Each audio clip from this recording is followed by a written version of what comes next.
Hello. Hang on.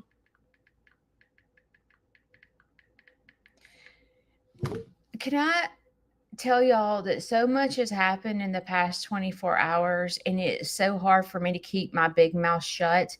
I'm the worst creator in the whole wide world because a creator is supposed to get, let's see, a creator, how do I put this?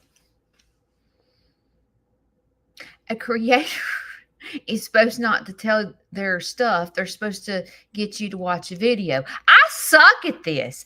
I'm trying to keep my mouth shut, and I'm just not a good keep my mouth shut. I told Chris I'm a big mouth, and I just want to tell everybody what is going on, and I'm supposed to sit here and keep my mouth shut until the video comes out, and I suck at this. Just saying. I'm going to try to keep my mouth shut, but just know, first of all, I don't want to get your hopes up. Sugar is dead. Okay. So I didn't find sugar. I didn't find eggs. I'm going to shut up. Hang on.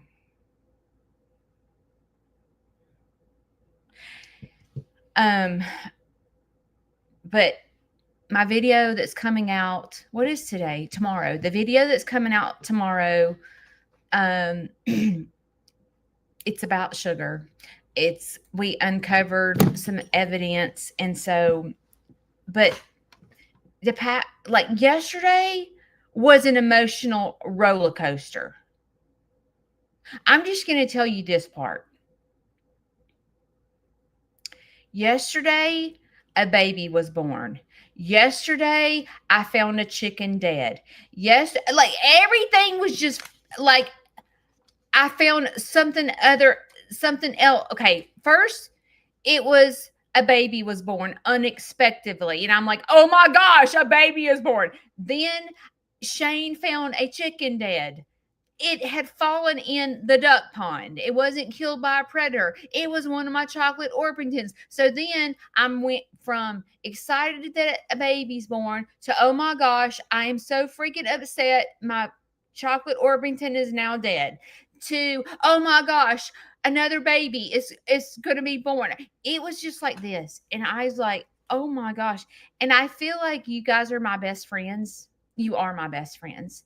And so, I want to share with y'all as things happen immediately. It's like I want to go live and tell y'all immediately. And that's not what I'm supposed to do. I'm supposed to do a video. And I hate it.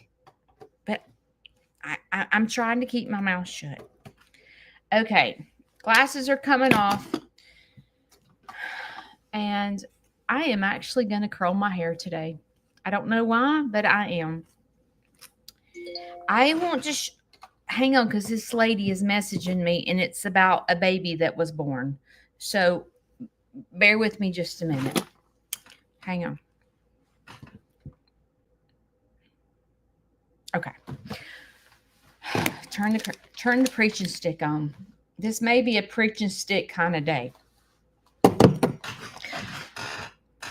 I want to tell y'all, glasses off. I want to tell y'all what happened last night with me and Shane. Okay. If you watch me consistently, you know what I'm talking about. But a couple of videos ago, I don't remember when it was, I talked about, I was brought up that your set of priorities are God, husband, family, friends. Wait, I think it goes, God, spouse, family. Is it work, friends? Now I've gotten confused. I think it's work, friends. I'm not sure. Now I've forgotten what I've learned as a child. Anyway, that was my priorities. I would say friends, work. And so as Shane was doing things, I thought his priorities were different from mine. And I explained the whole story. But at the end of my live, I discovered that Shane's priorities were just like mine. It's just that he goes about doing things totally different than the way I do them. But which is odd to me, but it makes me feel like, because the way he does things, it makes me feel like sometimes I'm not a priority. But I had to learn that his priorities are just like mine. He just goes about it a different way. So the next one of the next videos that I talked about, let me see how I explain this. I'm forgetting what, hang on.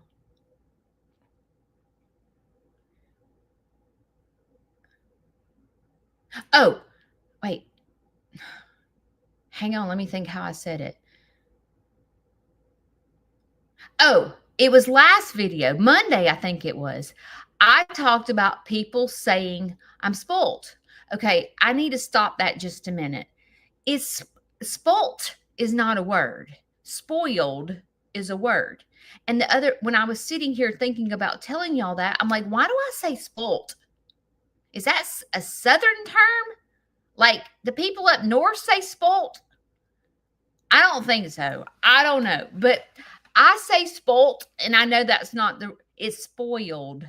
But it takes like 2 minutes to say spoiled. Spoilt is like 1 second. So we say spoilt. But if you're really like people from the South, when we say spoilt, and then you go to spelt spoilt, you want to put a T on it. And then it's like we get, if we're in school and we're trying to sound out what we're saying spoilt. S-P-O-L-T, spoilt. And then you get a bad grade on your spelling test because you spelt spoiled wrong. It sucks being in the South. All this slang talk. Anyway, so I talked about being spoilt in my last video, and people say I'm spoilt, and how I had to realize maybe I am spoiled. Maybe I am. When I go out there and slow my brain down and I look around my farm, I'm like, wow, when I go to other people that have chickens, when I go to their farm, it doesn't look anything like my farm. So people come to my farm saying I'm spoilt, and I talked about it. And now I want to tell you what I realized. This has nothing to do with my topic. Just bear with me. Last night, Shane and I put the animals to bed. And I said, Shane, I need to go get Larry coffee. So will you run with me to the Dollar General? And we can go to the Dollar General in our side by side. I don't have to get in the car because it's just right down the street and it's on back roads. So I said, it's dark outside. And I said, hey, let's go get Larry coffee. So I didn't have my purse with me. So I said, Shane, do you have any money? I said, because I need to go buy Larry coffee and I don't want to run in the house and get my purse. And he said, yes, I got some money in my wallet. So we pull up to the Dollar General and I said, give me some money. And he gave me $10. And I was like, and I'm not paying attention. And I go in there to get coffee. Well, I'm sitting there with $10 in my hand and I'm looking at the prices of coffee. And I don't have enough money. Okay. I mean, they had this, like the little bitty things of coffee. They had them on sale too for $10, but I only had a $10 bill, so I didn't have enough for tax. And then they had the big things of coffee for $16.95. But $16.95 was 22 K cups. Okay. And it was cheaper to get the 22 versus the 2 for $10. I can't remember. I think there was 6 in it or something. So coffee. I got the coffee off the shelf. You know, I didn't walk out with the coffee. I didn't want to, them to think I was stealing it. So I put the coffee, there was nobody in line. So I just stuck the coffee on the counter and I said, hey, I need to go get some more money from my husband. So I walked out to the side by side and I said, Shane, you're spoiled. Spoiled. Spoiled. Oh, I said it different. Spoilt. Spoilt. Spoilt. Spoiled. Wait. Spoilt. Spoiled. Spoiled. Well, I know spoiled is OI, and that's oil. How I'm Southern. Bear with me. So I walked out to the side by side and I said, got my preaching stick. You're spoiled. You're freaking rotten. You're absolutely freaking rotten. He was like, what? Where's the coffee? I said, Jack Leg, you know what I realized when I was in the Dollar General? I said, over the past couple of days, I've been sitting here going, I am so spoiled. Shane does everything for me. He can buy everything He can build everything. I'm just a terrible wife. He does everything. I do nothing. I've just been feeling so sorry for myself, Shane. And now that I'm sitting here in the Dollar General and you hand me $10 for coffee and I go in here and realize that $10 doesn't buy coffee. It prompted in my brain that since we've moved to Coleman, Alabama, and this month will be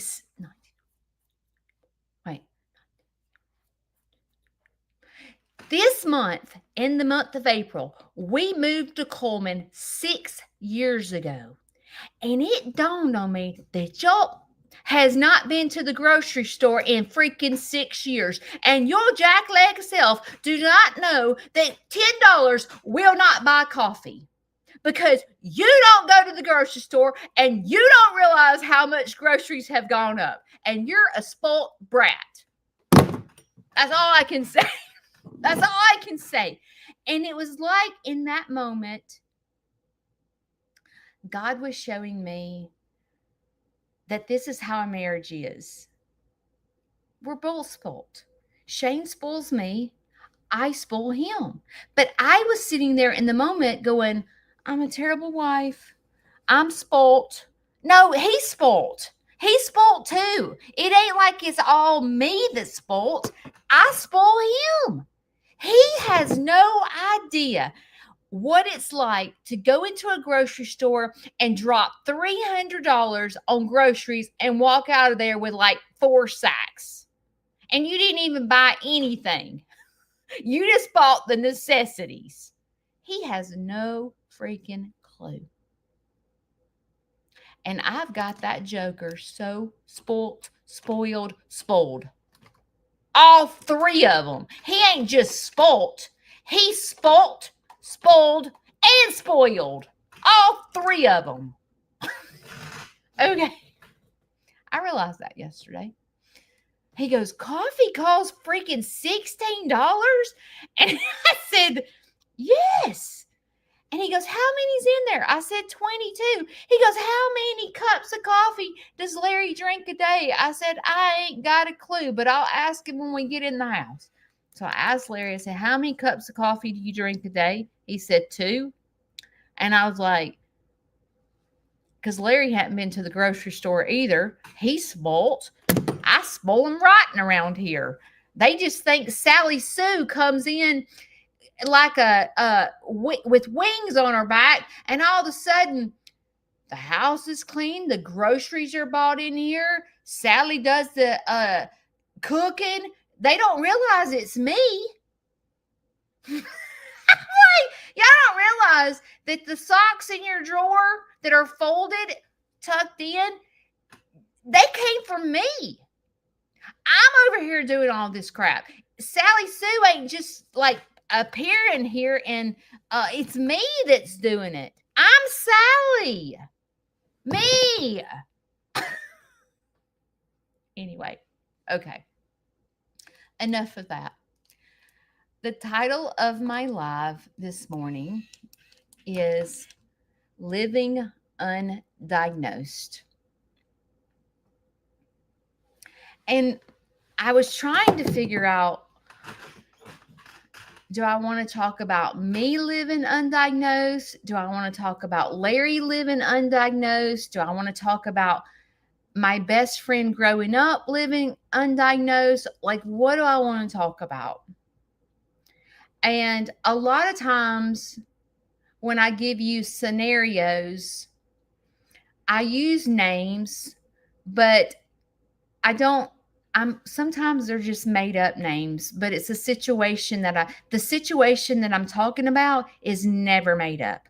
I tell you live, true stories that I've been through that helped me get to where I am today. None of these stories are made up. I am very raw and true. So I think what I'm going to do is I'm going to highlight all three. So we're going to start off with my friend growing up. So my friend growing up struggled with reading and writing, spelling, struggled tremendously. And the worst thing in the world that you can do as a teacher or a Sunday school teacher or a parent or anything like that is make kids read out loud.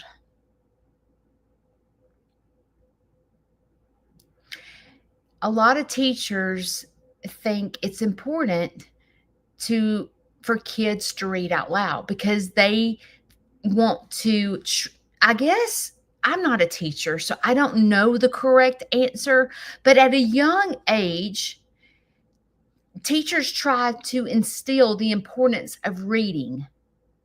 And I'm sure teachers today really have a hard time, because I will tell you that when I go to libraries, I can tell the kids that read from a book and kids that read from a laptop or an iPad or a cell phone. I can see the difference. It's like kids that hold a book, I can keep their attention a lot better versus kids that read from an iPad. Now, this is just me talking. This is my experience. I'm not talking about everybody over the board because there'll be a million different opinions. I'm talking about when I go into a library, I can tell the difference in a kid that sits and holds books, because I ask the parents. When I see kids that can pay attention to me, I go and ask the parent, do y'all read at home from a book? And they generally said, yes, we go to the library, we check out books, and we read at night before we go to bed. And the kids pick out a book.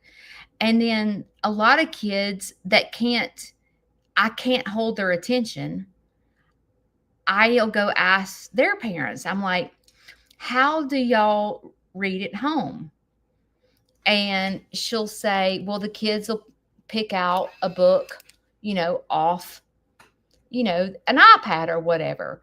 I've asked teachers that come here.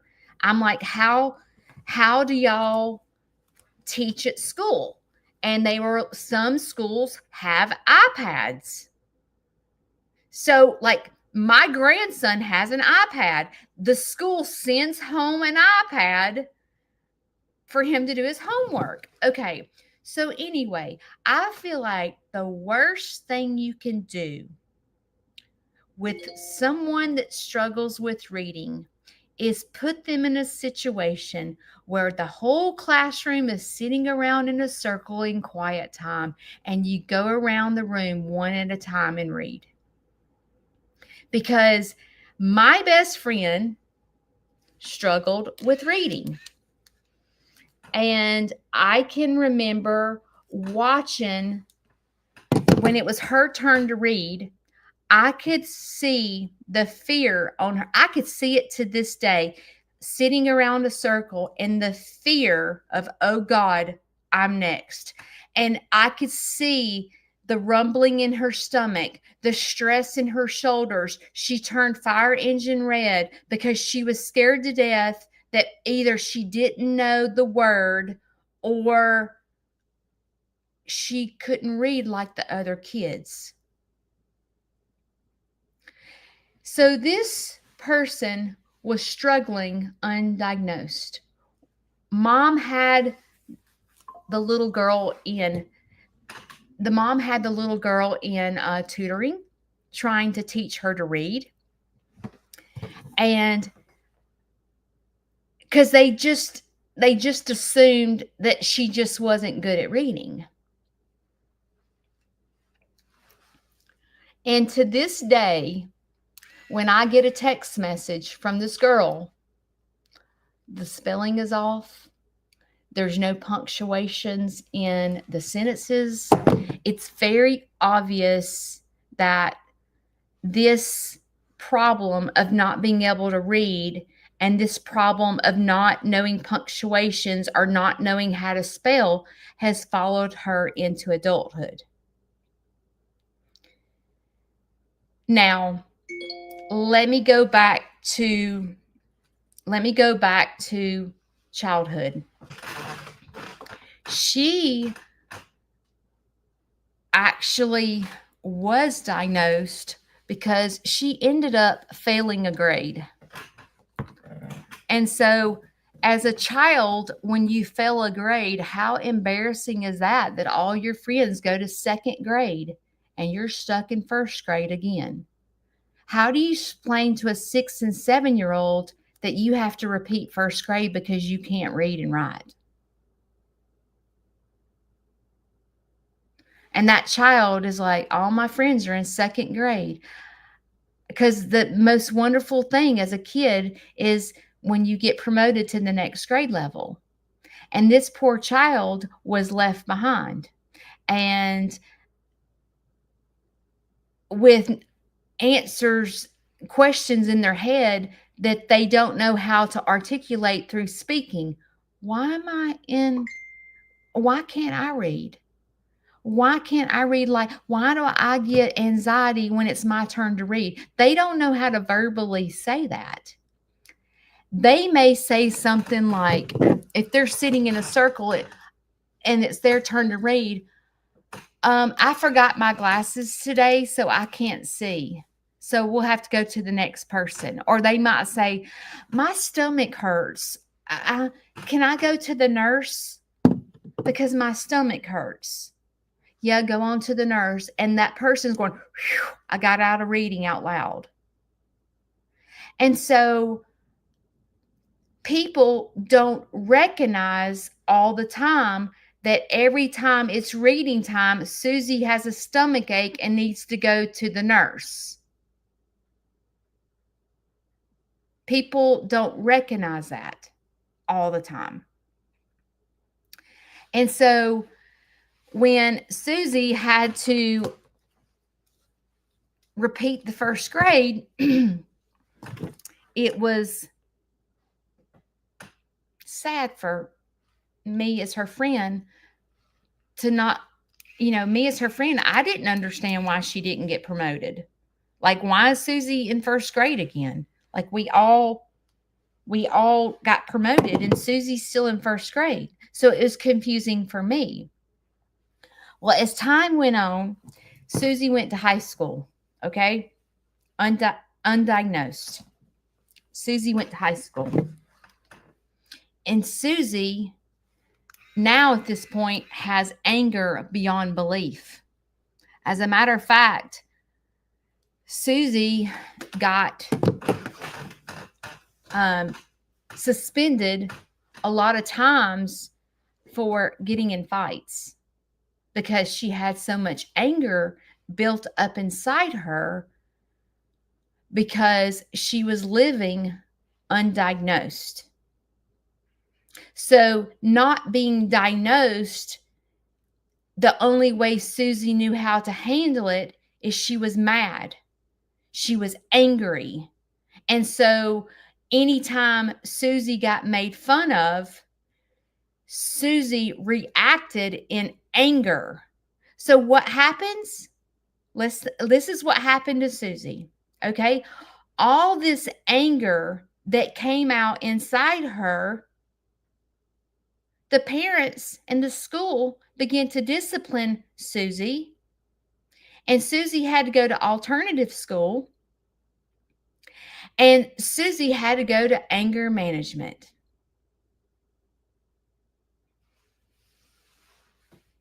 Was Susie's problem anger? She was showing anger. She was getting in fights. She was getting expelled. She was getting in fights at school. Susie showed signs of anger. Well, anger management didn't work.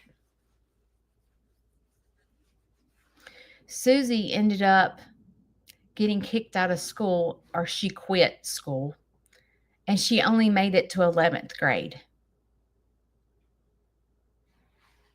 I'm sorry, I need to back up. At some point, Susie did get diagnosed at this point. Susie was diagnosed with dyslexia.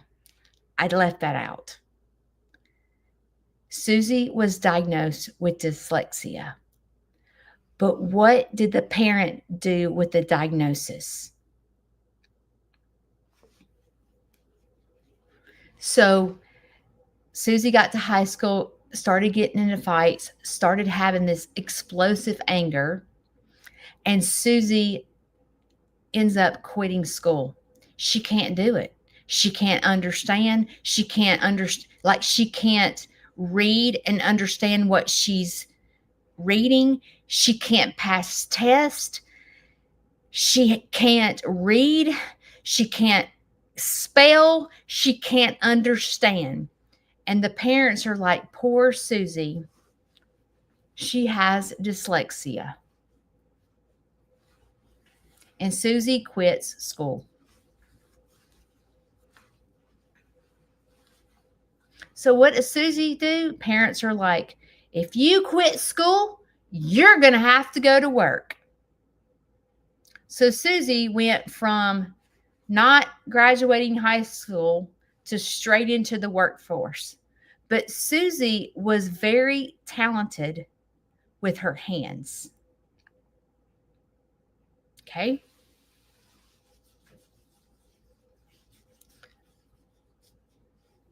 So at some point when you don't graduate high school, it catches up with you. When you go to apply for a job and they ask for your transcripts and you're like, crap, I didn't even finish high school. It catches up with you. Well, how is Susie going to pass her GED? She can't read. She can't read and understand. She can't spell. And she has all this anger inside her. How is she going to pass her GED? Susie hired someone to take the test, and Susie got her GED. So Susie learned, if I pay someone to do the underlying work, then it masks my diagnosis of dyslexia. But the problem is with dyslexia is it was ignored. So it was almost as if she wasn't diagnosed. Because after doing my research, there's all different types of dyslexia. Every child is different. So if there's not treatment and there's not mental health treatment, I mean, think about this. If Susie was going to a mental health provider that deals with dyslexia, Susie might have been able to know how to walk around in public and verbally say, hey, I'm dyslexic. But Susie masks that she's dyslexic because it's an embarrassment. It's an embarrassment that she hasn't graduated high school. It's an embarrassment. No one should know that Susie hired someone to take a test for her GED. Susie says, I did it. I took my GED. Because Susie has to mask that she has this disability because it's embarrassing. So let's think about that for just a moment. Even though Susie got the diagnosis for dyslexia, when there's no treatment to figure out what type of dyslexia this person has, and there's no mental health treatment to teach Susie how to deal with the fact she has a disability, this person is walking through life disabled and is pretending like absolutely nothing is wrong. So let's move forward. Susie is the smartest person I know. Susie can do anything with her hands. Okay? Anything. It has been amazing to watch Susie accomplish all that she's accomplished living with a diagnosis that's not out in the public because Susie is embarrassed. But as I sit and watch Susie maneuver through life, I sit back and go, this person is an ox. I mean, God. Susie is very successful financially to this day. Susie has accomplished more than most people has accomplished. As a matter of fact, Susie to this day makes 6-digit figures. Susie can't hardly read. Susie can't hardly write. Susie masked somehow this diagnosis and has lived with it her whole entire life with no treatment at all. It's like I said, it's almost as if Susie has never been diagnosed because there was no treatment. Mom just said she can't read or write. She's got anger. Just let her quit school. Just let her quit. Because when you're a junior or senior in high school, you're not an adult. You can't make the decision to quit school. You could say all day long, I don't want to go to school. But at the end of the day, when you're a junior and senior in high school, it's your parents that allow you to quit school. And I would say probably, I don't know this to be a fact because I've never been through it as a person, but I can only imagine how Susie's parents felt with Susie living with this diagnosis with no treatment.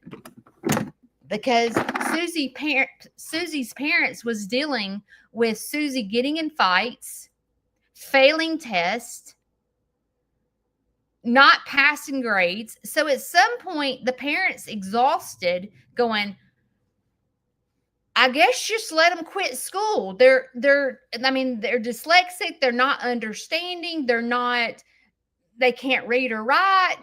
they're getting in fights at school. They're getting expelled left and right. I'm having to quit my job. I'm having to go in late to work because now I'm having to take Susie to this alternative school because Susie can't stop fighting. And I'm sure it for this parent, because Susie's mom was basically a single mom. So Susie's mom has got a lot of stress on her because she's trying to keep the family afloat financially and going to work every day. She ain't got time and she can't afford to hire a tutor. So it's hard for Susie's mom at this point. So I am not blaming Susie's mom, saying that she shouldn't allowed Susie to quit school, because I could only imagine if I got myself and put myself in Susie's mom's shoes. I can only imagine what it was like to be divorced, trying to raise your kids by yourself, financially, all the things that go around. I can only imagine she probably couldn't afford to put Susie in therapy. You know what I'm saying? I mean, okay, she got the diagnosis of dyslexia, but it's up to the parents to take the kid to the doctor to go, what type of dyslexia? I know nowadays, the schools will do testing themselves, because I had my son tested in school. I forgot what it's called, Schedule C or something, where the school has to, no child left behind, and the school has to bring people in to do testing to see if they're ADHD or dyslexic, and then they have to do this special program in the school to put so that no one's left behind, and the kid has to go to a special classroom because the kid can't read and write. It's like totally different today as it was back when Susie was in high school. They didn't do those type things. I think, if I remember correctly, Susie's mom actually did take Susie to a doctor to get the diagnosis. But I'm sure, and I'm just kind of speaking on, I don't have facts. I'm just speaking on being involved in the family. But if I had to guess, every time you take your child to a psychiatrist or, a doctor, there's a copay. And then Susie was probably going to have to get on medication for dyslexia, and Susie's mom couldn't afford it. Or maybe there was a waiting list, and Susie's mom had Susie on the waiting list, and by the time it was her turn, Susie had already been quitting school. I don't know. But Susie is very successful financially, and Susie's made it through life basically undiagnosed. But Susie still has anger, explosive anger.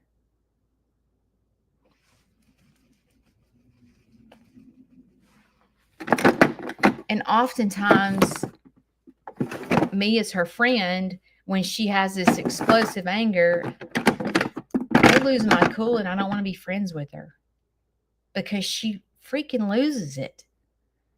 And it's like, I can't deal with this friendship. This friendship is so hard because she just gets mad out of nowhere.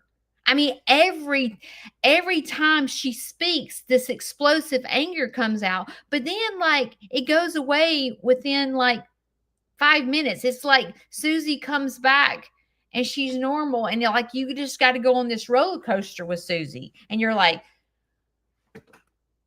I mean, she has this explosive anger, and then in 3 minutes she's back to normal.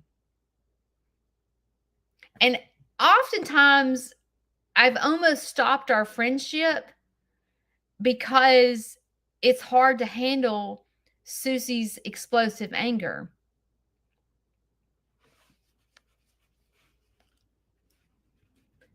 But me, as her friend, that was something that I needed to deal with in counseling myself, because I can't fix Susie. But When I went to my counselor to talk to my counselor about Susie's explosive anger, and I know Susie has dyslexia and it's never been treated, I was able to process.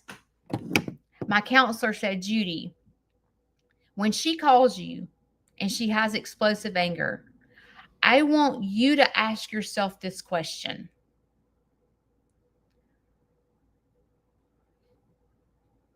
Hang on, I forgot the question. The exact question. I wrote it down. Hang on.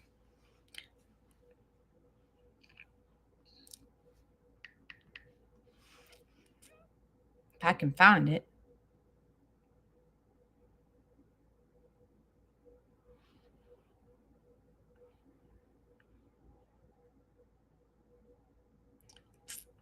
This may take me too long to find where I put the notes. I have trouble with my phone, and a lot of my stuff got deleted. I don't know. I'm not going to sit here and search for 10 minutes. My counselor says something like, when she has the explosive anger, ask yourself, wow, what is she feeling like that's causing all this anger? But see, I got red hair and I want to pop right back off. And many a times I will pop right back off at Susie instead of going, pause, take a breath. What is causing Susie all this anger? So I began to practice it. And when Susie started having this explosive anger, I started doing it. I started saying, okay, I can't fix Susie. I either have to end this friendship or I have to learn how to deal with this fact she has anger. So I started doing it. Every time Susie has explosive anger, which is almost every single time she calls me, I have to say, stop, pause, take a breath. What does Susie feel like that's causing all this anger? And then it was like suddenly I was able to sympathize with Susie. And I thought, this poor girl has a diagnosis of dyslexia and has had to live with it her whole entire life. Let's think about that for just a moment.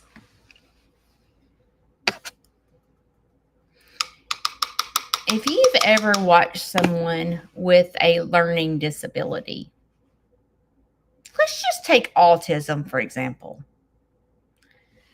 If you've ever watched a child, a nonverbal child, you're going to see explosive anger. They're mad as fire. If you try to force them in the car, they're going to fight you tooth and nail, and they're going to scratch you, they're going to bite you, they're going to be pissed. They can't verbalize what they're feeling. So it comes out in anger. Who has to deal with it? Who has to deal with the explosive anger? The family. So then you have this parent, just like Susie's parent, that sits here and go, I can't put her in school. I can't even take her to a ball game. I can't even put her in the car to go to freaking Dollar General because she has this explosive anger and she flips out and she bites the crap out of me and I'm bleeding and it's like not worth the fight. And I sit here and think about kids with autism and kids with a disability just like Susie, and Unfortunately, a lot of times the disability that's not being necessarily treated, or the child or adult hasn't learned how to deal with their disability because, number one, they're probably not old enough to understand that I am like this. And some people never comprehend because they don't have the mental capacity to comprehend I have a disability. So it comes out in anger. And I can sympathize with Susie's mom for just a minute to think why she let her quit school. Because Susie in high school had to want to get better. But it was such an embarrassment at this point, being in high school and you can't read and write and spell. Do you think Susie wanted to admit that in high school? Susie doesn't admit that to this day. That I'm walking around with anger because I'm scared to death that someone will find out that I have this disability. If I just mask it and hide it, no one will know. Because I'm really good with my hands. I'm successful financially. I own my own business. If I mask this, no one will know. But Susie lives with this fear of, oh my God, if they realize that I can't do this, I'm going to lose my job. I don't have a degree. I didn't even really pass high school. I have my GED. If they only knew how I had my GED, I would get fired. So Susie lives in constant fear from being undiagnosed and untreated. It is debilitating as an adult. Do you live with a disability that has never been diagnosed or never had treatment? I've been an adult. I've been just like Susie.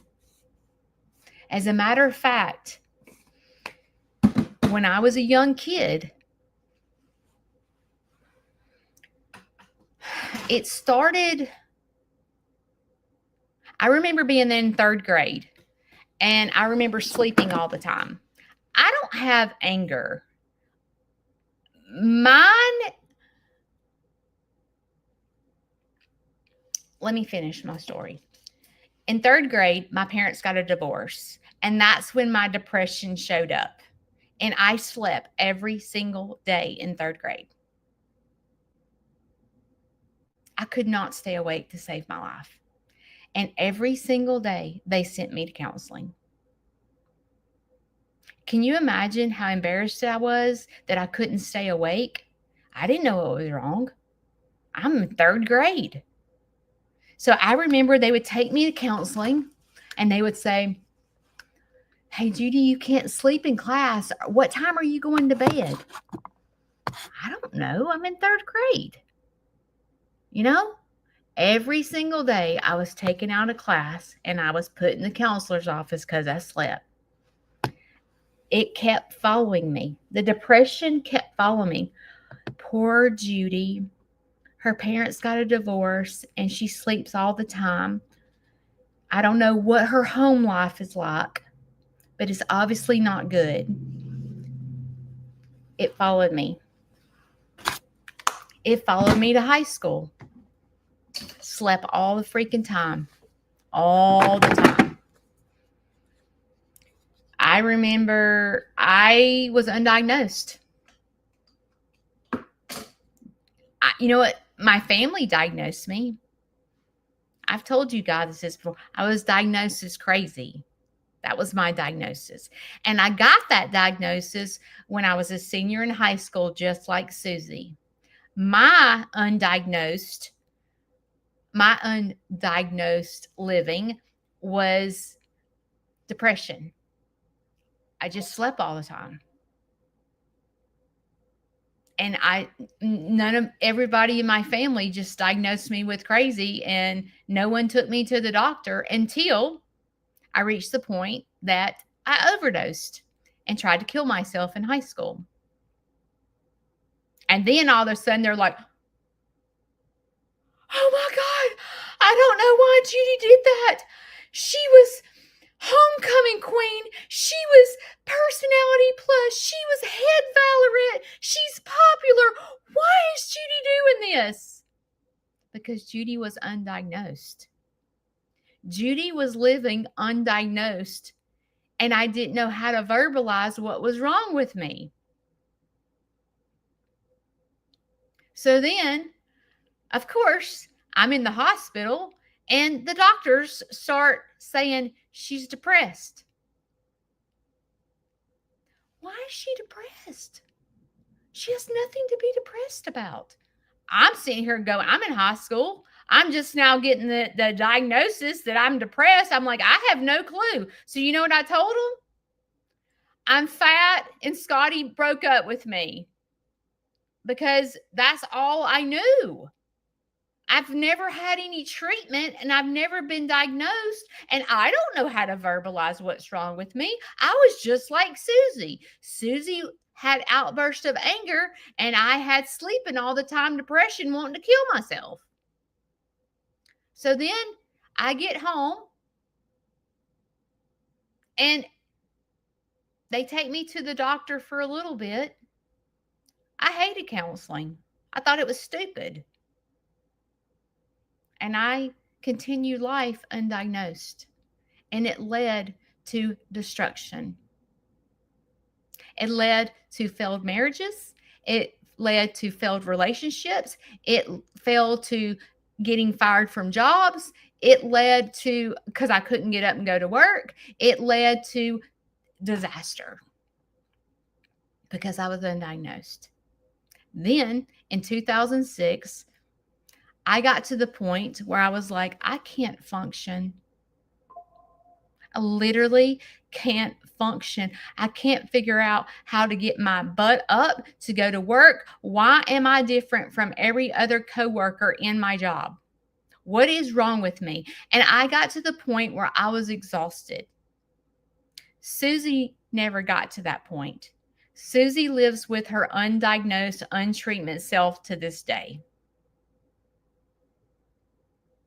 Susie lives in fear every single day. I went to counseling. I got a diagnosis. They diagnosed me with bipolar. And I was like, what the crap does that mean? I had no idea. And when I went home and told my mom, they diagnosed me with bipolar. I was diagnosed in 2006, so I was an adult. My mother was like, my brother's like, oh yeah, she crazy, all right. She freaking straight up crazy as a Betsy bug. She's got freaking bipolar. So yeah, that was fun to live with. I didn't really go to treatment. I was taking medication, but I didn't really go to treatment. I didn't know how, my doctor really, she did say go to counseling, but she didn't really say, hey, this is a serious condition. You know why? Because I masked everything that I was doing. The only thing I said was, I have energy and then I get depressed. So I had no treatment. And I lived with no treatment from from the time I was in high school or middle school, third grade, whatever, until 2010. I lived that long, basically untreated and undiagnosed. Yes, I had the diagnosis, but I didn't get treatment. That's embarrassing, y'all. When people hear the word bipolar, what do they hear? They hear, she gonna kill someone. She freaking crazy. People label people with that diagnosis. When people get labeled with dyslexia, they're stupid. They dumb as they dumb. They dumb. They can't read. They can't write. God, when Susie sends me text messages, I have to sit here and put the pieces together because she doesn't use punctuation. Her spelling is wrong. She is dumber than dumb can be. When Susie sends other people that do not understand that she has a diagnosis, they call her dumb. When people see me, they call me crazy because I have a burst of energy and then I can't get out of the bed. People with bipolar are diagnosed with crazy. People with anger are diagnosed with anger management.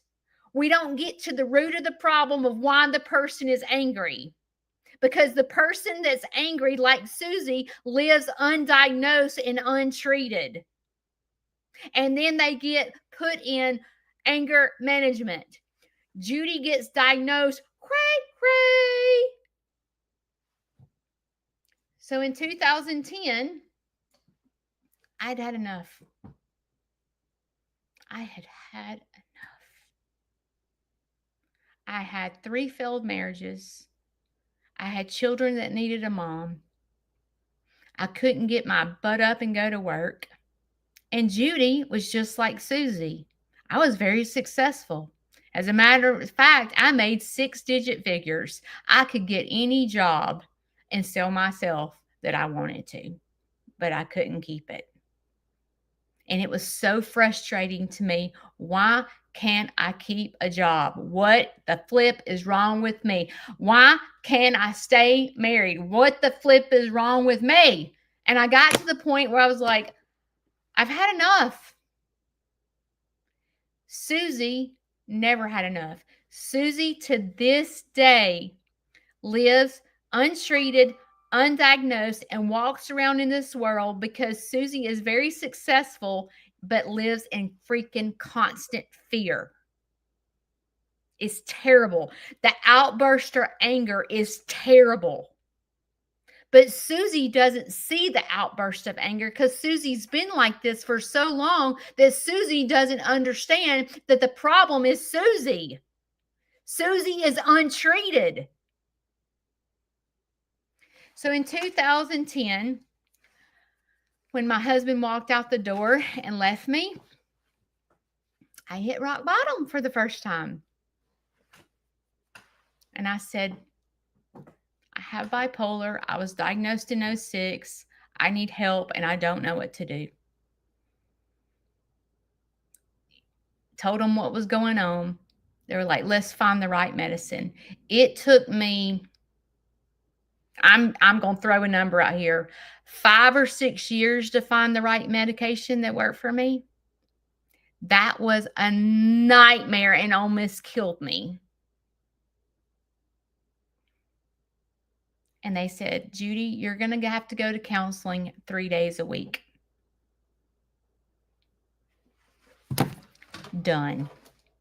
Tell me what I need to do to get better, and I will freaking do it. I'm so sick of living this terrible life. I'm sick of being called crazy. I am crazy. I feel crazy. I can't stay married. I am so jacked up. My kids need a healthy mom. I will do and be committed to whatever you tell me to do. So they put me on medication and I started treatment. And my life totally changed because I didn't live undiagnosed and untreated. Now, we can look at this 2 different ways, okay? We can look at undiagnosed, untreated with something physical or something mental health. There's 2 things. You know how sometimes, like, you're like, I don't know, no, I'll give you my dad. I don't know, I just have a hard time catching my breath. Well, Dad, don't you think you should go to the doctor? No, I think it's just I just need to quit smoking. So Dad diagnosed himself. Dad started cutting back on drinking and smoking because he diagnosed himself with, I, I need to get my life straight. I need to quit drinking and smoking. So Dad lived undiagnosed, untreated because Dad treated himself. Because my dad went to medical school. No, he didn't. So Dad lived that way, and it kept getting worse. And Dad said, it's just going to take a minute, because I've just now quit smoking. It's going to take a minute. Dad didn't go to the doctor. Just like Susie didn't go to the doctor, and just like I didn't go to the doctor until 06. And even though I went to the doctor in 06, I didn't get treatment to 2010. But Dad diagnosed himself. Did many of you diagnose yourself? You have this pain and you're like, well, every time I go to the doctor, they always tell me there's nothing wrong. I'm not spending money. I'm not having x-rays. It costs a fortune. I'm living on a budget. I'm not going to the doctor to see why I'm having trouble breathing. A lot of us do that. A lot of us are just like my dad and just like myself and just like Susie. We live undiagnosed because we think we know the diagnosis. I thought I knew the diagnosis. I'm just depressed. Well, if I had a good marriage, everything would be better. If I just send Susie to anger management, everything will be better. Seriously? There's so much more to our problems than diagnosing ourselves and not getting treatment. My dad ended up in the ER, and my dad had lung cancer. Now, if he would have gotten treatment earlier, would it have saved his life? I don't know. But my dad sat and got a diagnosis of himself that he was just going to quit smoking and drinking. It's crazy that he waited little less than a year to give all that up. It was too late. My dad tried so hard to quit smoking. He went to a hypnotist. He went to a camp. And he couldn't quit smoking. I wonder why I wonder why my dad didn't have the discipline to continue with treatment. You don't just go to a camp or rehab or a doctor and get a pill put down your throat and then instantly you're better. Believe it or not, you have to put a lot of hard work into getting better. It doesn't just happen with a pill or a week, a 6 week.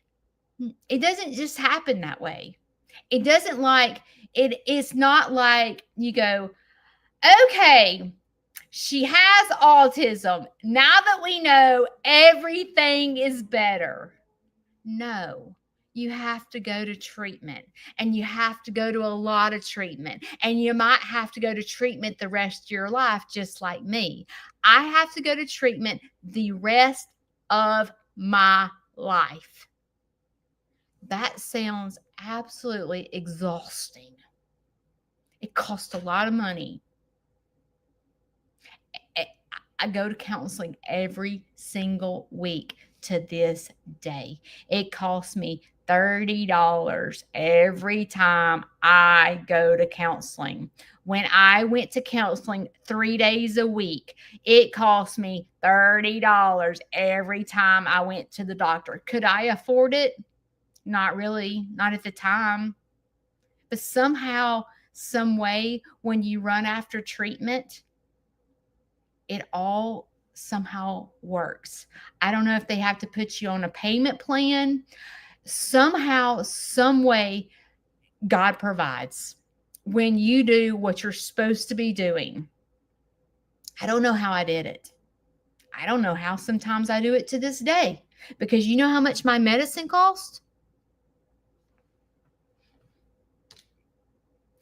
My one bipolar pill cost $600. Okay. But this is what I did. I sat there and go, okay, I'm on a 40 milligram pill. So I went to the doctor and I said, hey, I have a question. Is there any way for you to write a prescription for an 80 milligram pill, and then I split it in half? So instead of it lasting me 3 months for $600, it will last me 6 months for $300. And she said, you know what? I can do that. And my doctor writes me a prescription for 80 milligrams. And so then instead of it being $600, it's basically $100 a month, which still sucks a big old fat meemaw sandwich. Okay. But you know what? When you're untreated and undiagnosed, you're headed for a disaster. There are so many plans out there. There's GoodRx. As a matter of fact, when I first got diagnosed, I couldn't afford it at all because it was a brand name drug with no generic.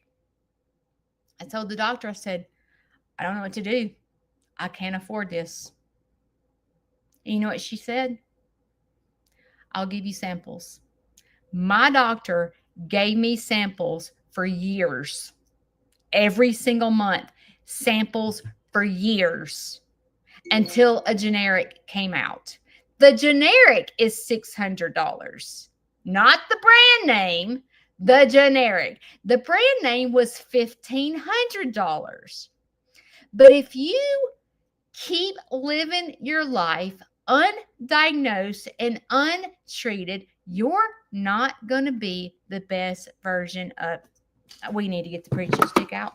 If you live undiagnosed and untreated, you're not going to be the best version of yourself.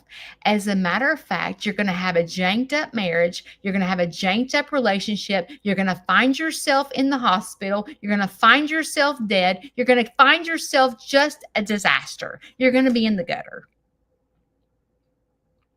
It is what it is. No matter what the diagnosis is. My diagnosis embarrasses me.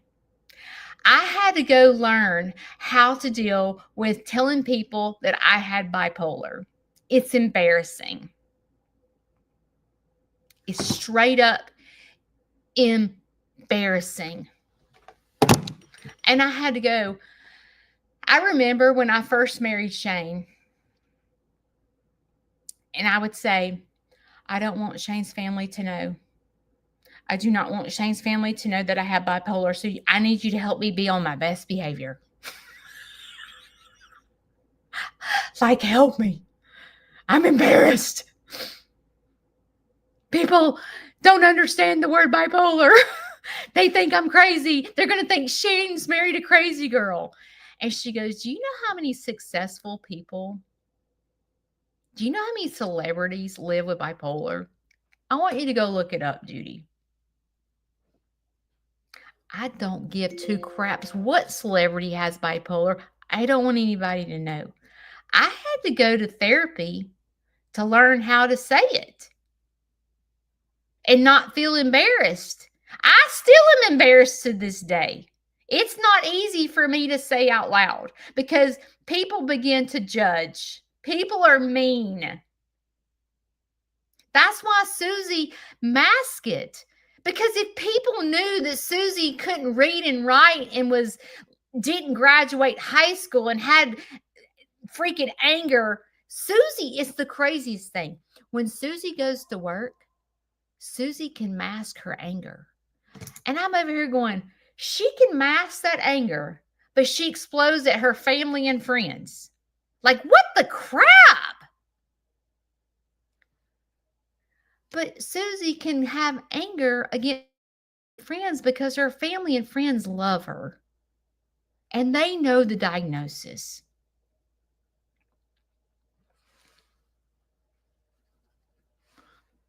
I'm going to church today. I'm preaching.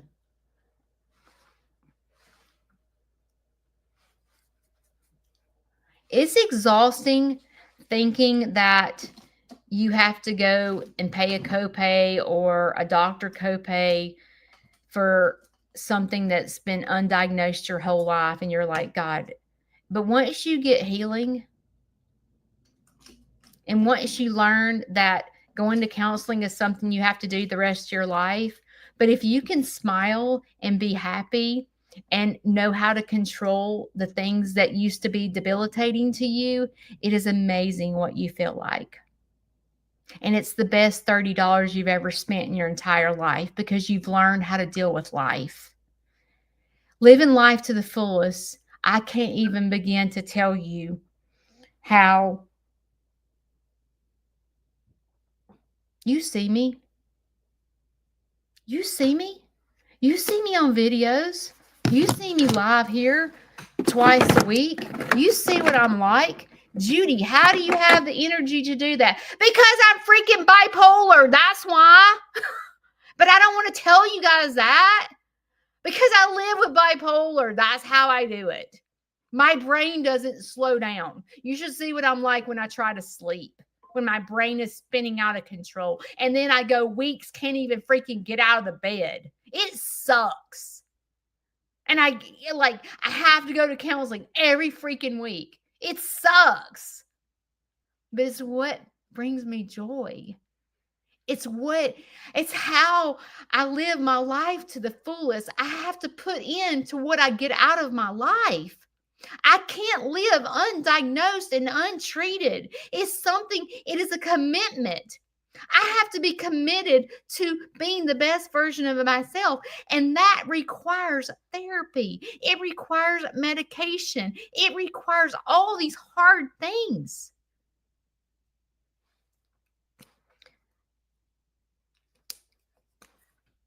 It's a part of my life. I have to put my copays in my budget. Because if I don't, I'm going to be hospitalized. I could be dead. I could not have good relationships with my kids and my family. I have to work hard at it.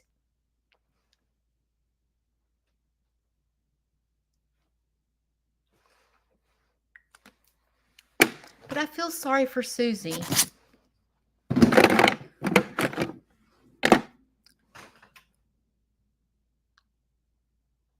I can't say these things to Susie that I'm saying to you because Susie hasn't hit rock bottom. And I don't think Susie will ever hit rock bottom because she's lived undiagnosed and untreated and lived in this fear her whole life.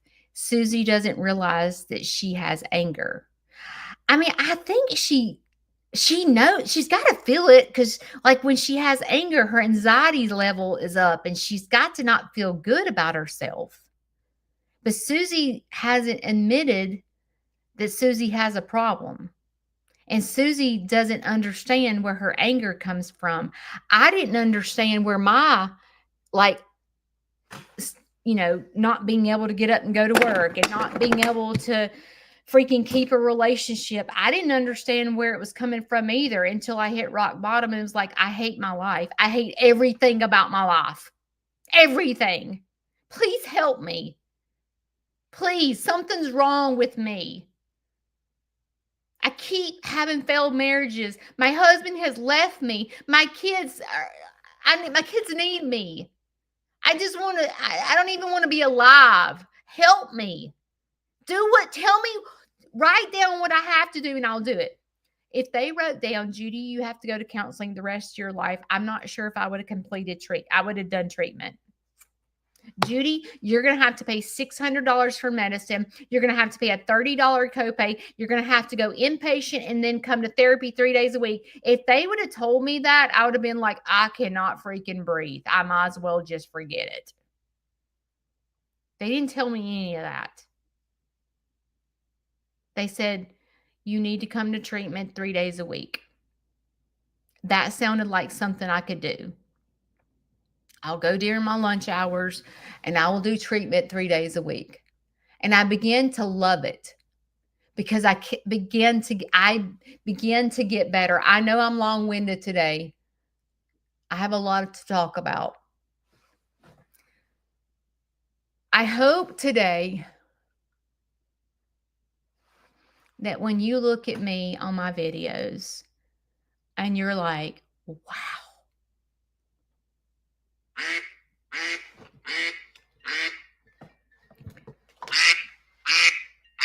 That's my new ringtone. I hope that when you look at me today, and if you're the type of person that goes, Aunt Judy, you've changed my life. Believe it or not, I don't have the power to change your life. I mean, I appreciate the compliment, but I don't have the power to change your life. I only have the power to change my own life. But you have the power to change your life. And it starts with getting diagnosed and not living undiagnosed. Once you find out what the flip is wrong with you, whether it's medical, mental health, physical health, whatever, once you get the diagnosis, you begin to go, what do I need to do to fix it? And how do I keep myself disciplined? How do I afford it financially? Your doctor's going to say, okay, there's this program where you can get your medicine free or it can get it at a discount. Believe it or not, if you want to be the best version of yourself, you will go to the end of the earth to figure out how to do it. If you just say, I can't afford it or I can't do it, then you're never going to do it. Can't, never, could do nothing is what my mama used to tell me. You have the power to fix yourself. But listen, understand that the power that you have within you to fix yourself doesn't come from you. What do I mean? If we were strong enough to fix ourselves, we'd have already done it, right? We would have. We would have fixed ourselves long ago. You need to go to the person that created you, because he is who gives me the power to fix myself. I have the power because I can go to God.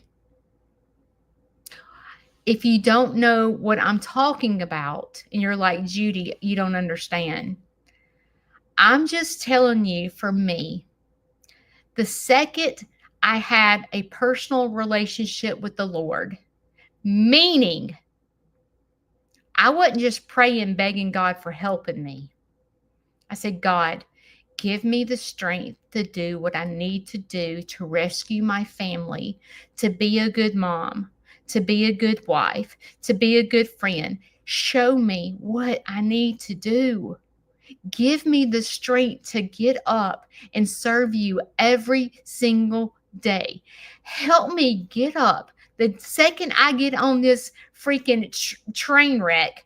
Help me to see the beauty that you put in front of my eyes. When there is a disaster and my animals are getting killed and I am feeling like crap, help me see that you're here with me. I don't feel like you're here with me right now. Will you show me? Show me how to deal with Susie. Don't help me want to change Susie. Help me change the way I am with a friend. Help me get in my own lane. Help me see through Susie why she has anger. Show me what dyslexia is. I don't know, God. Help me to learn about dyslexia so I can be a friend to Susie and not leave her like everyone else does. Help me have the strength when she is like rude and ugly to me. Help me have the strength to hold Susie's hand and go, what is Susie going through right now? How do I be a friend? That is what you need to do when you're undiagnosed and untreated. Run after recovery. I promise you, I can't even begin to tell you how wonderful my life is. I'm surrounded by good friends, by a wonderful husband, because I look through the eyes of God. If I look through the eyes of Judy, I would say my husband is a train wreck. My kids are awful. My friends are a train wreck. But when you look through the eyes of God, you're able to see deeper than what's happening. You don't see anger. You see Susie hurt from being untreated and undiagnosed, and you're able to have sympathy for Susie. That is what I call dancing. Sitting it out is looking through your own eyes. Sitting it out is being undiagnosed, being diagnosing yourself, untreated. That is sitting it out. Dancing is being the best version of yourself and running after recovery. I love you guys. I'm sorry I was long-winded. I will see y'all Monday. Monday, I can't remember what I'm talking about. Oh, step. The word step.